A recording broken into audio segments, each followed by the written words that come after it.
Hello and welcome to another episode of Conversations with Glenn. Glenn is currently in New York right now. Now, Glenn, last time we talked a little bit about your love-hate relationship with New York. You've been there a week. I hate it even more. Would you say it's more love I or hate more it hate? even more. I hate it even more. And by the way, I've gained another like 3 pounds, maybe 4 pounds this week, and so I've decided that I'm going to start doing the show like this now. Just like, hi, welcome to the Glenn Beck program. Because I think this is exactly, you know what's really frightening is if I stand naked in front of my mirror, that's exactly what I look like. Just a blob. So anyway, I'm sorry to bring up the image of me naked in front of a mirror. Last week was our most highly watched episode because we asked the question, is Glenn Beck ready to move again? But I think it's safe to say you're not moving back to New York. I'm not, and I think that was an unfair headline. Is Glenn Beck leaving Texas? I even clicked on it and I'm like, I am? We talked about it, your 3-year itch. No, I know. So you came to New York for the blizzard of 2015, and how'd that work out for you? Pissed me off. This place is a prison. I hate New York. It's just a prison. And you know what's strange is I love it at the same time. I absolutely love it. I have, I had a chance this week to be told that I should not walk the streets because it would be a little snowy, and that you'll get a ticket or arrested if you're walking the streets. And it's strange is they don't arrest street walkers just if you happen to be walking the street in a snowstorm. But at the same time, I have met with some fascinating people. There is just such great access here to really brilliant people. And I had dinner with somebody who was just remarkable, and we walk out and zoom, there goes Benjamin Netanyahu and his entourage. I mean, it's really a fascinating place. You talk about de Blasio and how he's telling us we can't walk, and everybody kind of listens to it. I think we're all guilty of this to some degree, as far as just assuming that someone else is going to do it for us, someone else is going to take care of it, kind of like the nanny state. We've almost all bought into it to a certain degree. What do you do with your family to sort of combat that pervasive kind of mentality that's all around in society? Like move out of New York. Move out of New York. That's step one, and you've done that. I mean, give me an example. What do you mean? Just the overregulation there is to the point where it's crippling. You cannot live your life, and rather than most people being angry with the blizzard response, they came out and said, "Oh, we dodged a bullet. Better safe than sorry." I mean, they've dumbed us down to the point where we can no longer understand how to walk in the snow. I really think that they're training us. They're training us for the state to tell us exactly. I mean, we talked about this on the air this week. At what point do we just all accept a little, we stand by our front door, bzzzt, okay, now it'll open and we can go out and see what the fresh air is like because the authorities tell us it's okay to go outside.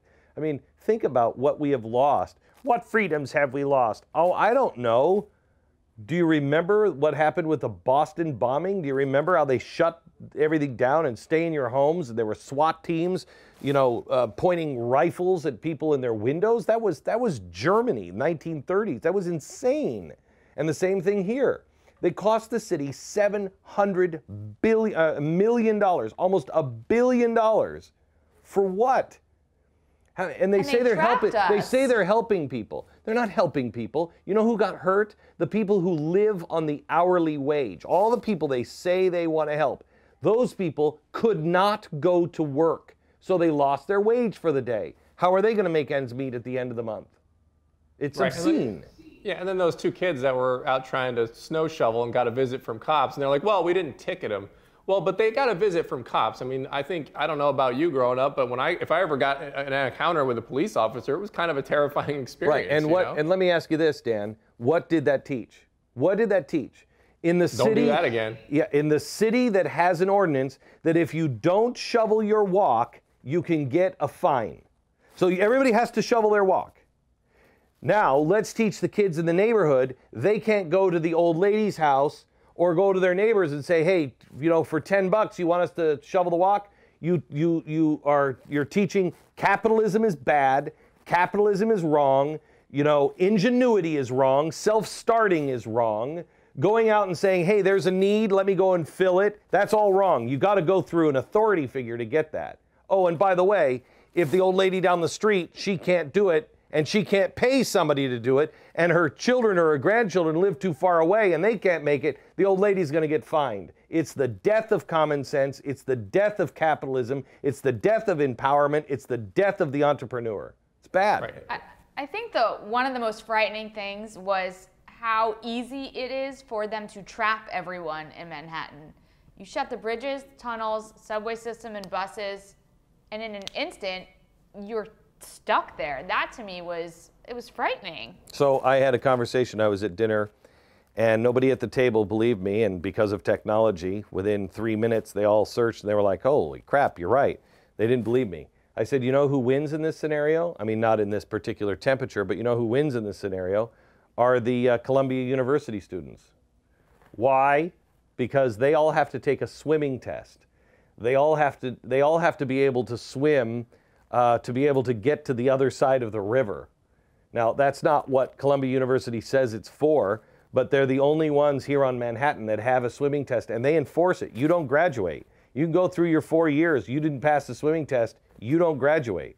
And they enforce that. And that's something that people don't even think about. They close the bridges. They close the tunnels. They shut everything down. They shut all the roads down. They had a right to do it. And we as sheep just went, yes, that sounds great. Are you kidding me?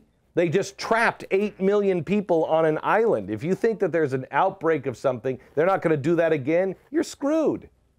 Yeah, that was the frightening part. Well, how hateful of Columbia, by the way. I mean, what about somebody in a wheelchair? They're just going to fail them because they can't swim across the Hudson? Yeah, Stephen Hawking. He failed Columbia.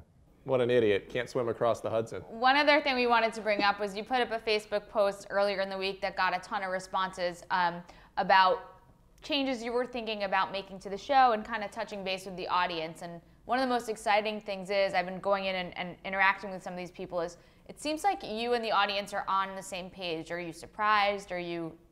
No, I'm relieved. I'm disheartened by some who, and not disheartened, and not surprised. I'm bummed that I'm accurate in my feeling that people don't know where I'm headed, and they're like, I don't know if I'm even a fan anymore, and I'm lost. You've lost me, and I get that, and it is honestly what keeps me awake at night. And as Tiffany will tell you, Tiffany, before we left Fox, every day I was saying, can't do this anymore. Can't do this anymore. This isn't what we should be doing. This isn't, and we've been working on it now for how long? 5 years? Yeah. And I think we're closer than we've ever been, and we're still not doing it, but we're at least formulating on the things that we need to do and what we want to do. And I could make a million excuses, but we just haven't done it yet. And we're getting closer. And the good thing is in reading the people that wrote in, we are on the same page. I was afraid that maybe it was just me, but we're not. Even the people who say, I don't know if I'm a fan, I don't know if I'm a fan anymore of me. I mean, I really don't. But wouldn't you rather have that sort of an honest reaction from a fan rather than just, oh, I love you no matter what you do? I'd rather have somebody that's going to honestly look at what we're doing and say, I don't know if I'm there or not. I think that that's why we have the relationship that we do have, and that we can weather any storm that comes, because I do want to hear. I didn't, Tiffany, and when we talked about him on the air, we compiled all the list, and that was 1 page of stuff. One of the people who said, I'm not sure how I feel about you even anymore. And we didn't hide that. We didn't bury that. That makes it to the top of the stack. That's the stuff. When you respond to them, they immediately then go back and say, okay, as long as we know you're listening, we're not going anywhere. Yeah. And the one thing that I kept finding, no matter what they wanted, they just wanted you to teach them something to make them a better person, something to educate them further. And the great thing is that's what we're going to do. It may look different, but you're still going to walk away knowing something more than when you got there and feeling better. And that is probably the biggest emphasis on everything that we're going to be doing. Right now, I don't feel like I have been teaching things. I've been telling you what's happening in the news, and that's not teaching things. I need to tell you how we got there, and that's the biggest thing that we're going to do, is how we got there or how we get to a different place. Yeah, and we've done it a couple with a couple big shows on Russia, and yeah, no, we're getting there.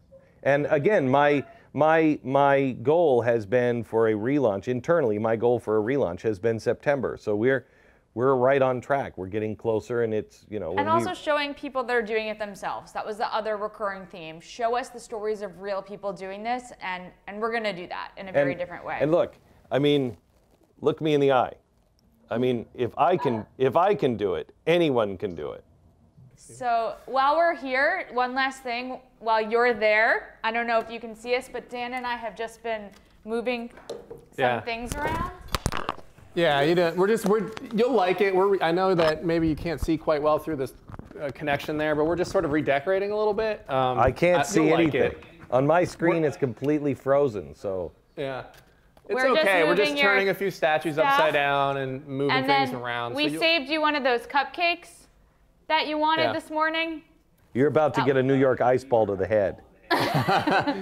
Well, it's like 60 here, so it'll melt by the time you get here.